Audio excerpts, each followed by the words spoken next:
E é com essa raiva, com esse desabafo do torcedor, que a gente começa a nossa conversa de hoje.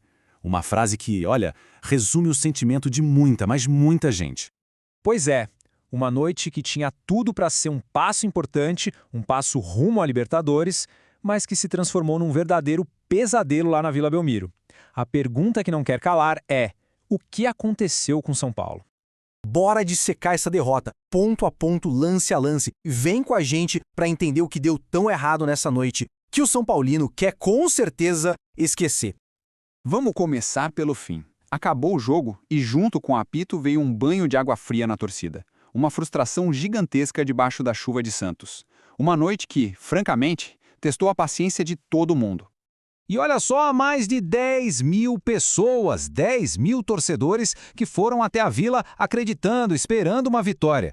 E o que receberam em troca? Um show de erros. A resposta veio na hora, com protesto, e o alvo não era só quem estava correndo em campo, não. Exatamente, a bronca foi grande e sobrou até para o presidente Júlio Casares. A insatisfação na arquibancada foi clara, mas a pergunta que fica é: o problema está só lá em cima, na diretoria, ou o buraco é mais embaixo? Porque não adianta culpar só a diretoria, né? Será que essa derrota não começou a ser desenhada bem antes, na prancheta do técnico? Como é que o time perdeu esse jogo na tática? O que deu errado no plano de jogo? Olha aí a estratégia. Um time com 3 zagueiros, que na teoria era para ser ofensivo, mas que na prática foi uma bagunça.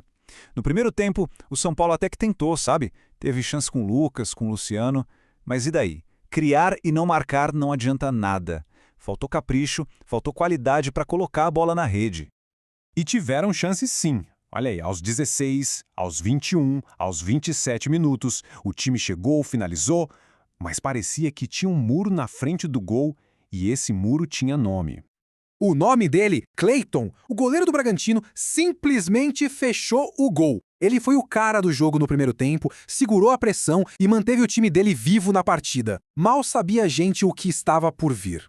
E aí veio o segundo tempo, e num jogo truncado desses, com poucas chances, um erro, único erro, define tudo. E aqui tá a cena do crime. Um cruzamento que nem parecia tão perigoso assim, uma disputa de bola na área e a falta. Uma falta infantil, boba, totalmente desnecessária do Enzo Dias. Um pênalti que caiu do céu para o Bragantino. Inacreditável. Aí já era. John foi para a bola, deslocou o goleiro e correu para o abraço. 1-0. Fim de papo. E tudo por causa de um lance. Mas a questão é, de quem é a culpa por um erro tão decisivo assim? Porque em toda a história tem o herói e tem o vilão, né? E nessa partida os papéis ficaram muito, mas muito claros para todo mundo ver. De um lado você tem o Cleiton, goleiro do Bragantino, que foi uma muralha, o nome do jogo. E do outro lado, Enzo Dias, que com uma falta completamente desnecessária entregou a vitória de presente para o adversário.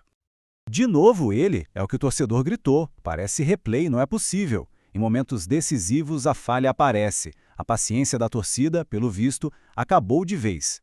E essa derrota, gente, não é só sobre os 3 pontos que ficaram pelo caminho.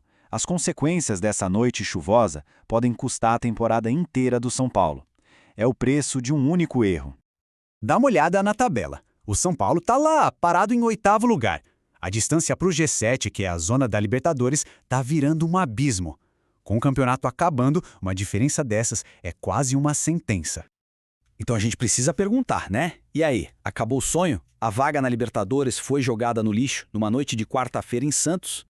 E para piorar tudo, o próximo jogo é um clássico contra o Corinthians, lá na casa deles. A pressão, que já era gigante, agora é absurda. Uma derrota lá pode ser o golpe final nas esperanças do time.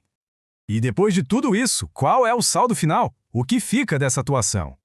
Fica o resumo de uma noite pra esquecer. Um time sem inspiração que foi vítima de um erro infantil e que agora vê o grande sonho do ano escapar por entre os dedos. Faltou coragem, faltou futebol, sobrou apatia. E a pergunta que fica martelando na cabeça do torcedor é: e agora, tricolor? Pra onde vai esse time? Ainda dá pra sonhar ou é melhor já começar a pensar no ano que vem? Mas agora a gente quer saber a sua opinião.